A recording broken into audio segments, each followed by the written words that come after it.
Hi, everybody. Welcome to week 12. Today's lecture will focus on two advanced topics within NLP, dialogue systems and deep learning for chatbots. We're building on the foundational knowledge you've gained over previous weeks. And today, we'll explore how chatbots maintain context and handle complex dialogues. We'll also dive into the deep learning techniques that power these systems and discuss some hands-on methods for developing your advanced AI chatbot. Let's jump right into it. Today's lecture will equip you with the fundamentals of dialogue systems, specifically covering their key components. You'll learn the differences between task-oriented and open domain dialogue systems, which will help you see how different bots serve various purposes. We'll cover basic methods for building AI chatbots, such as similarity matching and intent classification, and introduce you to some useful NLP libraries.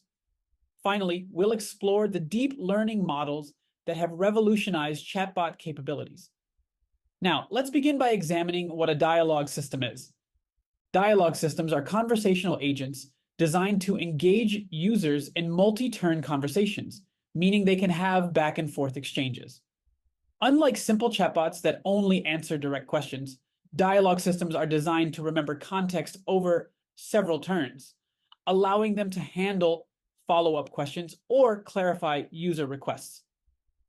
There are three main components to a dialogue system: natural language understanding, NLU. This part is responsible for interpreting the user's message, identifying their intent, and extracting entities like dates, locations, or names. Dialogue management. This component maintains the state of the conversation, tracks the context, and makes decisions about the next steps. It's like the system's memory, helping it remember what was discussed. Natural language generation, NLG. This final component takes the information from dialogue management and constructs a human-like response, ensuring that the chatbot's answers are coherent and relevant to the conversation. With these building blocks, dialogue systems can support complex interactions. Let's move on to the different types of dialogue systems. Dialogue systems can generally be classified into two types: task-oriented and open domain systems. Task-oriented systems are designed to help users complete specific actions like booking a hotel room or checking account balances. These systems are highly focused. They don't need to handle unrelated topics and are instead optimized for efficiency in completing a task. For example, a task-oriented bot in customer service might handle return requests or provide order status updates. Open domain systems, on the other hand, aim to maintain a conversational, more general interaction with users. Think of systems like Siri or Replica that can chat about a wide range of topics and keep conversations flowing naturally. These systems don't necessarily have a specific end goal beyond keeping the user engaged. Managing conversations in open domain systems is more complex due to the diversity of topics and the need to handle open-ended responses. Now, let's dive deeper into dialogue management techniques, which are essential for making these systems feel coherent and relevant. Dialogue management is crucial to a successful interaction because it enables the chatbot to keep conversations coherent. Here are some core techniques. Context handling is essential for tracking what has been discussed and any information that might be relevant for the next steps. For instance, if a user has already provided a travel date in a booking chatbot, the system needs to remember this information across turns, so it doesn't repeatedly ask the same question. State tracking involves monitoring the user's goals and the current status of the conversation. For example, in a customer service bot, the state might track whether the user is seeking information, lodging a complaint, or making a purchase. The bot adapts its responses based on the conversation's current state. Response selection is where the chatbot chooses the best response from a set of possible answers. For example, if a user says, "Tell me more," the chatbot must select an appropriate response that adds value to the conversation rather than repeating previous information. These techniques combine help dialogue systems appear more responsive and human-like. Next, we'll explore some essential concepts for building a simple AI chatbot, starting with similarity matching. Similarity matching is a critical technique for helping chatbots recognize questions with similar meanings. This method is particularly useful in FAQ-style bots that need to match user input to a predefined set of questions and answers. One of the simplest techniques for similarity matching is TF-IDF, which stands for Term Frequency Inverse Document Frequency. TF-IDF is a statistical measure used to determine how important a word is within a given document.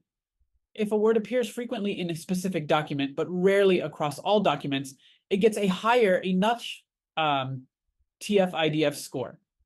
This can help a chatbot determine which words in a query are meaningful and should be used to match with a similar question.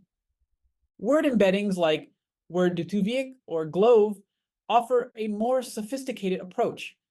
These embeddings transform words into vectors in a multi-dimensional space where words with similar meanings are positioned closely together. For instance, doctor and physician would have similar embeddings, allowing the chatbot to understand that these terms can be used interchangeably. By using word embeddings, we give chatbots a better sense of semantics, allowing them to identify similar questions even if different words are used. Now, let's move on to intent classification, which helps the chatbot determine the purpose behind a user's question. Intent classification is essential for chatbots to respond accurately. By identifying a user's intent, the chatbot can determine how to respond, whether it's providing information, processing a request, or asking a follow-up question. For basic intents, rule-based methods are often sufficient. For instance, if a user's message contains the word price, the chatbot could recognize that the user likely wants to know about pricing. This method works well for straightforward intents where keywords or phrases indicate user needs. However, rule-based systems can be limiting, so we often introduce a naive Bayes classifier for a more probabilistic approach. Naive Bayes uses Bayes' theorem to calculate the probability of a given intent based on the words in the user's input. This method is especially useful for handling overlapping intents. For example, if a user asks, "What's your return policy?" or "Can I return an item?"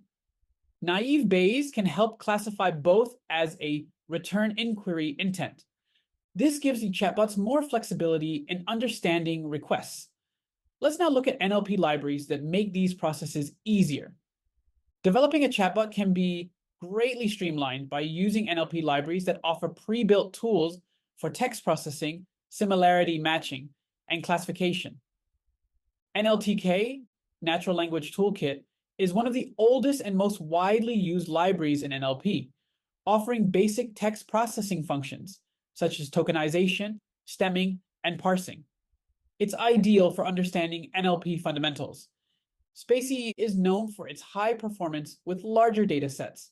It's a modern library with efficient handling of text processing pipelines, making it particularly useful when scaling chatbot applications. Scikit-learn is a machine learning library that includes tools for training classifiers like naive Bayes. It's a popular choice for intent classification tasks in chatbots due to its extensive range of algorithms and ease of use. Together, these libraries provide a solid foundation for building a functional AI chatbot. Now, let's shift our focus to the more advanced deep learning techniques that enhance chatbot interactions.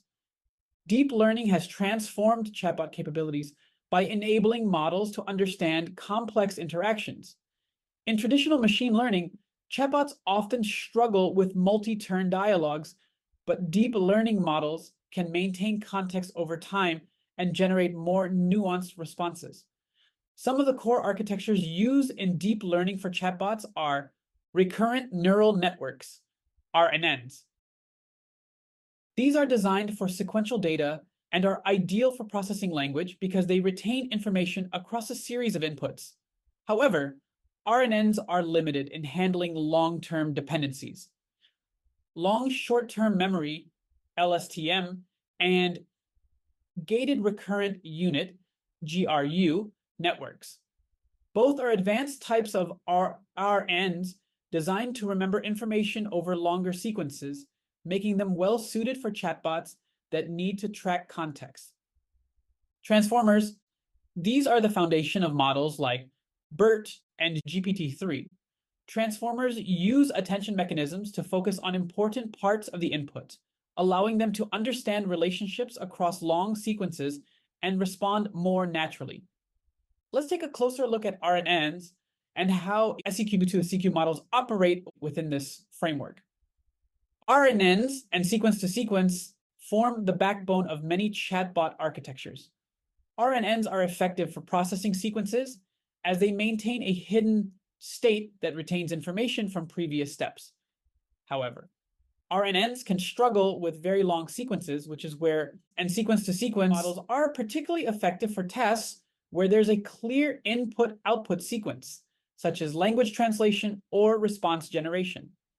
For example, when generating a response, the model takes the user's message as an input sequence and generates an output sequence that forms a coherent reply. This is valuable for chatbots that need to produce sentence-level responses based on user input. Next, we'll dive into attention mechanisms and transformers. Attention mechanisms address one of the main challenges in RNNs and SEQ to CQ models by enabling the model to focus on specific parts of the input sequence. Rather than treating every word in a sentence equally, attention mechanisms prioritize words or phrases that carry the most significance, helping the model generate more contextually relevant responses. Transformers take attention to the next level by building entire architectures around it, eliminating the limitations of RNNs with sequential data. Transformers use multi-head attention, allowing them to capture different types of relationships within the input.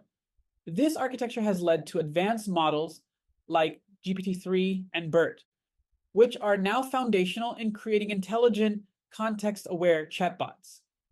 Finally, let's discuss some real-world applications of deep learning in chatbots to see how these technologies are being used today. In the real world, deep learning-powered chatbots are used in various industries. Customer support bots utilize deep learning to handle FAQs and complex queries, helping businesses provide 24/7 service and improve customer satisfaction. For instance, a support bot for an e-commerce company might answer detailed product questions or help with order tracking. Virtual assistants like Google Assistant or Alexa engage in natural, interactive conversations and handle a wide range of requests, from playing music to managing schedules. These assistants leverage transformer models to maintain context, handle multi-turn conversations, and continually improve through user interactions. To wrap up, let's summarize what we covered today and explore additional resources for further learning. Today's session covered the fundamentals of dialogue systems, focusing on the components and types that make these systems effective for different tasks. We explored entry-level methods for AI chatbot development, such as similarity matching and intention classification, along with NLP libraries like SpaceI and Scikit. Finally, we introduced deep learning models, such as transformers and attentional mechanisms, which have made chatbots more context-aware and capable of sophisticated interactions. For our final project, you can use these resources and more to help aid your work. There are some excellent resources available. NLTK, SpaceUI, and Scikit-learn are valuable for text processing and classification. If you're diving into deep learning, TensorFlow and PyTorch offer the tools needed for building and training complex models. Finally, the Hugging Face Model Hub provides access to pre-trained models like GPT-3 and BERT, which can be fine-tuned for your specific needs. I encourage you to experiment with these resources to solidify your understanding and gain practical experience. With that, I hope you enjoyed this lecture. Until next time.